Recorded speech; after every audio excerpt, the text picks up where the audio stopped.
আজকে রবিবার দিনে একটা স্পেশাল নিয়ে এসেছি। সবাই তো মাছ মাংস খাও রবিবার দিনে, আজকে একটু শুক্তো রান্না করে খেয়ে দেখো কলকাতা স্টাইলে। তো দেখতেই পাচ্ছ আমি কিভাবে রান্না করছি। তো সেটা দেখে নাও। এই যে শুকনো খোলায় আমি পাঁচফোড়ন আর জিরে একটু হালকা করে ভেজে নিয়ে সেটাকে গুঁড়ো করে নিয়েছি। তারপরে তেলের মধ্যে বড়ি ভেজে নিয়েছি, ডালের বড়ি। সেটাকে ভালো করে লাল লাল করে ভেজে এবার ওই তেলের মধ্যে উচ্ছেগুলো একটু ভালো করে ভেজে নেব, পুরো লাল লাল করে। তার মধ্যে ওটার মধ্যে বেগুন দিয়ে দেব। সবগুলো আমি আগে থেকে নুন হলুদ মাখিয়ে রেখেছিলাম। তারপর ওই তেলেই একটু পাঁচফোড়ন, তেজপাতা আর একটা শুকনো লঙ্কা ফোড়ন দিয়েছি। ফোড়ন দেওয়ার পর আমি কেটে রাখা সবজিগুলো দিয়ে দিয়েছি। এবার যার যেটা সবজি পছন্দ সেটাই দিয়ে দেবে।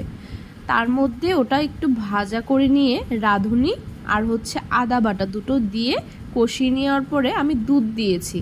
শুক্তোর মেইন হচ্ছে দুধ। তো আমি সেটার মধ্যে দুধ দিয়েছি 1 কাপ আর হাফ কাপ জল। তো সেটা মিক্স করে ওটাকে ভালো করে সেদ্ধ হওয়ার জন্য দিয়ে দিয়েছি। ফুটে উঠলে ভেজে রাখা সমস্ত সবজিগুলো এটার মধ্যে দিয়ে দেব, সাথে ডালের বড়িটাও। এবার দিয়ে কিছুক্ষণ নাড়াচাড়া করার পর তারপর ভেজে রাখা যে মশলাটা ছিল সেটা দিয়ে দেব। তার মধ্যে একটু ঘি আর স্বাদ মতন একটু চিনি দিয়ে দেব। তারপরে ওটাকে রেস্টে রেখে দেবো। তারপরে তৈরি শুক্তো কলকাতা স্টাইলে। টাটা।